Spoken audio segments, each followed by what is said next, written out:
Hello everyone, welcome to another episode of Learn Something.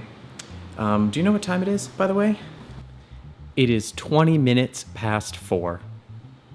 So that's the time, but the real time is actually to learn some drone aerial Panos stuff, so let's get to it. Thank you so much for joining me today. It is a grind. It is a grind to get to 1,000 followers on YouTube. I'm at 39, so we have a ways to go yet. So if you see what you like in this video today, please like, subscribe, dislike. I can always handle the negative feedback, whatever tickles your fancy, just show some love.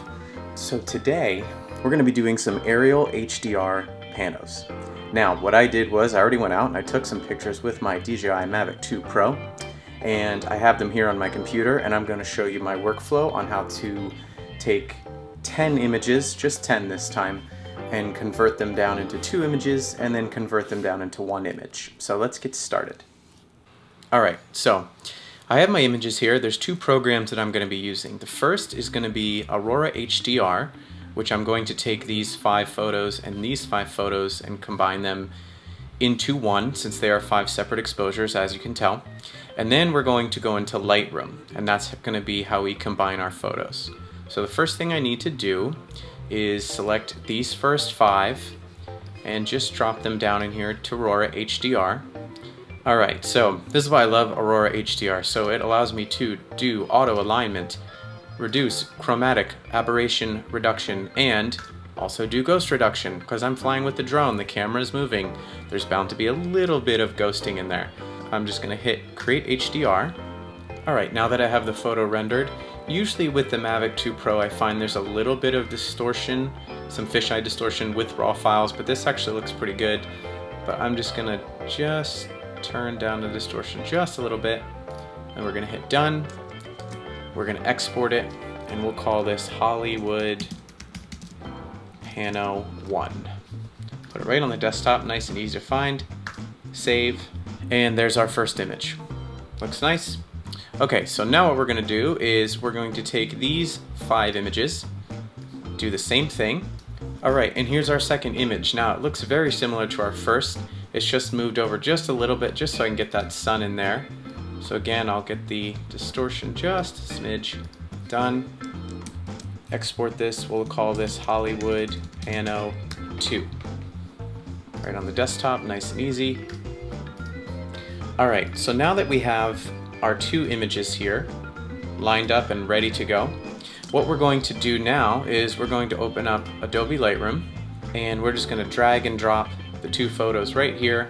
These are the 2 photos. We're going to hit add, and here they are, these 2 right here. So now, fortunately, Lightroom makes it very easy to do a pano. So I'm just going to select this other photo here, and we're going to hit photo merge, and we're going to do panorama merge. It's going to take a moment to render all of that, and there we go. So now we have a little bit bigger of a photo. We've got the sun in there, it looks really nice. We've got the Hollywood Hills there. Now we have this white banding around the image, as we do with panos. Now what I like to do is I kind of like to play around with cylindrical, spherical, and perspective and see which one I like better. For this photo, I'm gonna go with cylindrical, and we're just going to do some boundary wrapping here, which you'll see just gets rid of the white.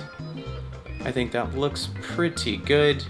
Apply an auto crop to get rid of that little white banding around the edge. Boom, there we go. So now we have our image, and then we're just going to hit merge. And here's our 10 images combined into 2, and then combined into 1 for this one big pano. Now what I like to do is I like to use a program called Luminar 4 for my editing. So what I'm going to do is I'm going to export this pano and then open it up in Luminar. Okay, so here we are in Luminar. Now, what I might do with this photo first is, it was golden hour, so I might up the temperature just a little bit, just to be a little bit warmer, not much, maybe a 2 or 3. We'll bring the exposure up just a smidge as well. We'll bring down the highlights just to get some detail out of the sun. And that's probably as far as I'll take it without adding some masks. So the next thing I'm going to do is I'm going to go up here and I'm going to choose layers, and I'm going to add an adjustment layer. Now for this one, I think what I'm going to do is add a gradient mask, and we're going to start with the sky. So I'm gonna add this gradient mask here. Let's bring it up. I like to have a very large feather, so we're gonna really enlarge that right there. All right, so now we have our gradient here in the sky. Now, usually what I do is I like a very soft sky without any noise or anything like that. So I'll bring down the structure and bring up the boost, and that kind of helps soften in the sky a little bit. Now, the next thing I'm gonna do is reduce the highlights a little bit more on the sky. We're gonna go to AI Enhance. This is a Luminar specific option, which works really, really nice. I'm just gonna give it a little accent. And if I do Sky Enhancer, you can notice how it kind of darkens the blues a little bit in the sky. So I think that looks pretty good right there. The next thing I'm gonna do is I'm gonna go to Color. I'm gonna go to Advanced Settings. It was golden hour, it was very orange, so I like to bring the orange saturation up a bit, as well as the yellow. And we'll probably reduce the blues a bit. And there we go. So just to kind of see, this is what we started with. This is where we are so far. So just a few steps. We're looking good already. The next thing I might do is go down to Landscape Enhancer here, and we're gonna up the golden hour just a little bit. See how that looks? Yeah, that's looking nice. All right. So that's probably all that I'll do for the sky. So now we're going to add another layer. And I think for this one, we're gonna use a brush. So what I'm going to do is I'm going to brush the Hollywood sign only, because I want to give the Hollywood sign a little bit of a glow, not too much, but just a little bit. We'll kind of get a little bit of a section around it there. There we go, okay. So now what I'll do is I want some pretty heavy detail on the Hollywood sign. I want it to be pretty sharp.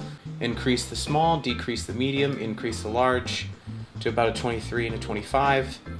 And we'll up the sharpening, I think 35 looks pretty good. Yeah, that's looking real sharp, really nice. So now the next thing I'm gonna do is go over here to the Creative tab. We're gonna go to Glow, and I'm gonna give it just a little bit of a glow. Let's see what 37 looks like. Maybe a little bit less. We'll bring it down to like a 20. Yeah, that's looking good already. I like that. So that's probably as much as I'll do for the Hollywood sign. As you can see, this is what we started with. Here's what we have so far. So now the next thing is we need to work on pretty much everything else in the image. So what we'll do is we're gonna add one more layer. I'll probably do this as a brush as well. All right, so now we're going to brush in all of the mountain around the Hollywood sign. Need even these over here in Griffith Park as well. All right, so I've added a mask for the entire mountain area here around the Hollywood sign. So what I'm gonna do is, it is a little bit dark, so we're gonna brighten it up just a little bit. So bring up the exposure, about 0.41, I'm pretty happy with that.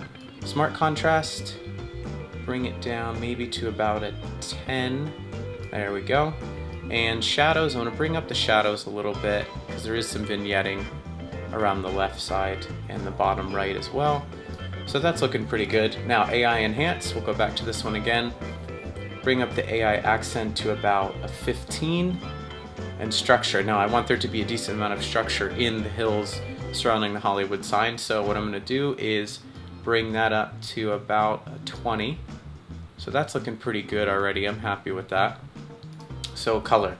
So it was golden hour, as I mentioned, and it looked a little bit more orange than what this photo shows. So I'm just gonna up the saturation a little bit on the orange, just to really kind of give it that golden hour feel. I might up it on the red a little bit as well. And we do have some foliage in here, not much, but a little bit of green, and I really want that to pop, so we'll up the green as well to about a 30. There we go.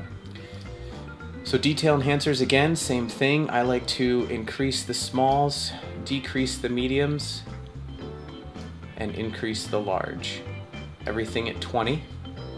And then we're gonna sharpen it up to probably about a 30 as well. There we go, it's looking pretty good. This is what we started with. This is what we have so far. Pretty incredible for how quickly we've done this. let's see, there is a little bit of noise in here as well, so I usually like to bring the luminosity denoise and the color denoise to about 12 or 13. Landscape enhancer, we'll give it a little bit more of a golden hour, probably about 7. Increase the foliage around to 5. And there we go, that's what we have so far. Again, here's the start, right? Just a few steps, looking pretty good. Okay, so this is probably as far as I'll take the image for now. Now what I'm gonna do is I'm going to add one final layer to the entire image. So we're just gonna add a new adjustment layer. There we go. So now we're editing the whole image here. So I'm gonna do one more step. This is just a little icing on the cake that Luminar has here. So we're gonna go creative and we're gonna choose sun rays. Now what this does is allows me to take the sun center, which is this dot right here. I'm gonna increase this pretty exponentially just to show you guys what it does. So you can add some artificial sun rays into the photo. This is obviously too much. So we're going to bring it down to about an 8. Now you can also change the overall look as well. It's a little too bright, so we're just gonna bring that down. The sun ray length, keep it about a 35. Now we can also go to advanced settings. You can go pretty far in depth with this. So you can go number of sun rays. So if I want to add more, or if I want to take some away, right? Keep it simple. Sun radius, you can also just increase the overall radius of the sun. A little too much, we're going to bring it down. The glow of the sun as well, we're going to bring it down just a bit to about a 40, I think is what I chose. There we go. I'm just checking my notes here. And then sun glow amount, we're gonna get rid of it just a little bit. We're gonna take it down to a 30. So there we go. And then we're gonna warm up the sun. I took it to about a 40 there. And then we're gonna hit done. This is our image. Started with 10, went down to 2, went down to 1. Here's what came out of the camera, and here's what we have now. So pretty big difference, not too complicated to do as well. Only took me a few minutes. So that's my workflow. That's how we take 10 photos, convert them down into 2, convert them into 1, and now we have this great shot of the Hollywood sign. So thanks so much for tuning in. I will put links in the description for the clock that you saw in the beginning of this video. If you like what you saw, please subscribe, like, comment, whatever you're into, and go out there and do something creative.